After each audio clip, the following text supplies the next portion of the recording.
Radio Classique, l'invité de l'économie. Il est 7h21 sur Radio Classique. Ce week-end marque le début des vacances de Pâques, notamment pour la région parisienne, période propice pour certains élèves aux révisions.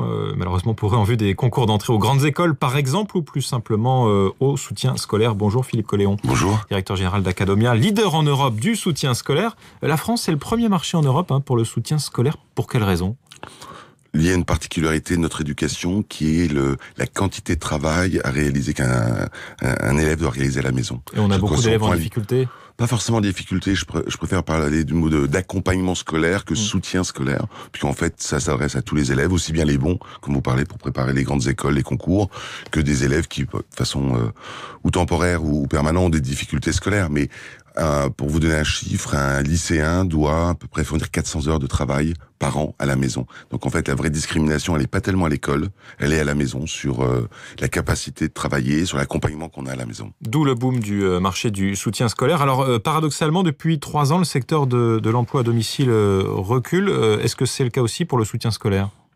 Oui, il y a eu un trou d'air à partir de 2008-2009, lié à plusieurs phénomènes. Une évolution fiscale, changement de règles du jeu en permanence.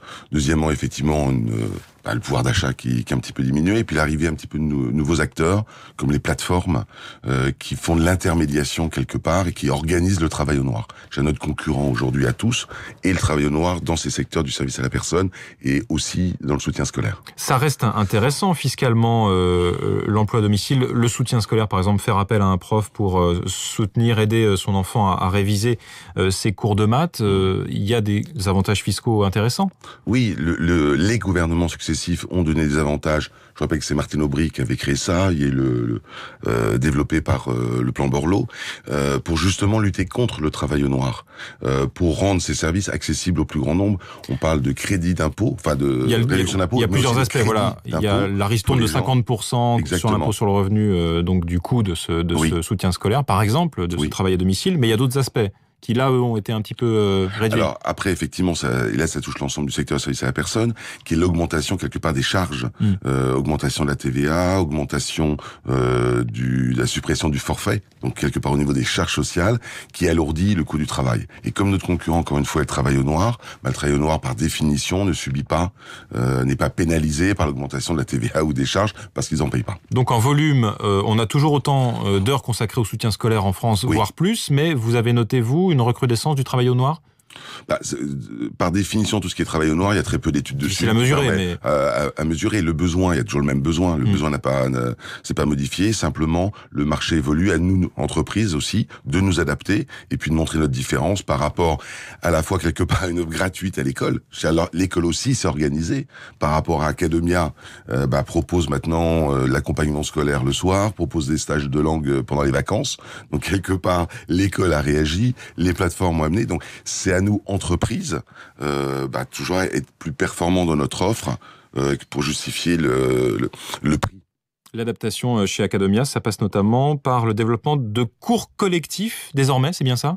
Oui, c'est vrai que historiquement, Academia, qui ne sont pas soumis à ces changements de fiscalité. Voilà, qui rentrent pas dans le champ de la réduction d'impôt parce que par définition c'est pas la maison. Mais la mutualisation d'un enseignant avec plusieurs enseignants rend le coût horaire beaucoup plus abordable. Et puis d'autre part, effectivement, ça peut créer la dynamique de groupe. Donc effectivement, là on est à 2-3 mois du baccalauréat. C'est consacrer une semaine, par exemple, là aux vacances de Pâques, pour réviser, pour travailler ensemble, pour préparer un examen. C'est peut-être une très très bonne chose. Bon, il paraît que vous avez même ouvert un lycée privé à Nice. Qu'est-ce que c'est que ça ? Un lycée qui est devenu collège-lycée. Oui. Effectivement, il y a aussi un besoin de scolarisation complète.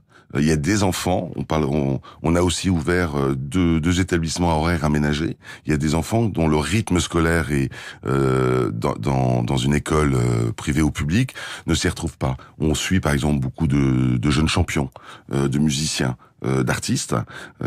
Effectivement, le rythme scolaire ne convient pas. Et deuxièmement, la particularité de ce lycée, c'est effectivement de dire aujourd'hui l'enjeu n'est pas tellement la sélection n'est pas au niveau du bac, comme vous avez quasiment 85% des élèves qui l'ont, mais la sélection se fait en première année. Donc on va dès la seconde, première année d'études supérieures, Donc on va aider l'élève dès la seconde ou la première déjà à définir un projet d'orientation. Il y a un vrai problème aussi d'orientation en France qui est de plus en plus tôt. Donc aider à l'orientation, mais surtout préparer l'élève à travailler et à réussir sa première année d'études supérieures. Internet, la concurrence d'Internet, on peut se dire qu'après tout, les cours, le soutien scolaire peut se faire via Internet, y compris les cours collectifs. C'est une concurrence ou une opportunité pour Academia? C'est une opportunité. C'est pour ça que nous avons développé notre propre plateforme avec toujours la même philosophie qui est de mettre l'enseignant. Votre téléphone sonne. Je vous prie de m'excuser. Ça peut arriver, on est en direct. Vous allez l'éteindre tout de suite, voilà. Avec toutes mes excuses.